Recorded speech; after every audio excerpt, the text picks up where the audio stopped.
സംസ്ഥാനത്ത് ചൂട് കനക്കുന്നു. ഈ വർഷം ഏറ്റവും ഉയർന്ന താപനില പാലക്കാട് രേഖപ്പെടുത്തി. 40.1 ഡിഗ്രി സെൽഷ്യസ് ചൂടാണ് പാലക്കാട് രേഖപ്പെടുത്തിയത്.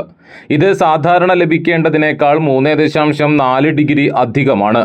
ചൂട് ക്രമാതീതമായി ഉയരുന്ന സാഹചര്യത്തിൽ തൃശൂർ ഉൾപ്പെടെ 12 ജില്ലകളിൽ കാലാവസ്ഥാ വകുപ്പ് താപനില മുന്നറിയിപ്പ് നൽകി. അൾട്രാവയലറ്റ് രശ്മികളുടെ അളവ് കൂടുന്നത് ഗുരുതരമായ ആരോഗ്യ പ്രശ്നങ്ങൾക്ക് കാരണമാകുമെന്ന് ആരോഗ്യ വിദഗ്ധർ മുന്നറിയിപ്പ് നൽകുന്നു. പകൽ 10 മണി മുതൽ 3 മണി വരെയാണ് അൾട്രാവയലറ്റ് സൂചിക ഏറ്റവും ഉയർന്നു നിൽക്കുന്നത്. ഈ സമയത്ത് നേരിട്ട് സൂര്യപ്രകാശം ഏൽക്കുന്നത് ഒഴിവാക്കണം. പുറം ജോലികളിൽ ഏർപ്പെടുന്നവർ, മത്സ്യത്തൊഴിലാളികൾ, ബൈക്ക് യാത്രക്കാർ, വിനോദസഞ്ചാരികൾ എന്നിവർ പ്രത്യേക ജാഗ്രത പാലിക്കണം. ശരീരം മുഴുവൻ മറയ്ക്കുന്ന ഇളം നിറത്തിലുള്ള കോട്ടൺ വസ്ത്രങ്ങളാണ് ധരിക്കേണ്ടത്. പുറത്തിറങ്ങുമ്പോൾ കുട, തൊപ്പി, സൺഗ്ലാസ് എന്നിവ നിർബന്ധമായും കരുതണം. യാത്രകൾക്കിടയിൽ കൃത്യമായ ഇടവേളകളിൽ തണലിൽ വിശ്രമിക്കുകയും ധാരാളം വെള്ളം കുടിക്കുകയും വേണം.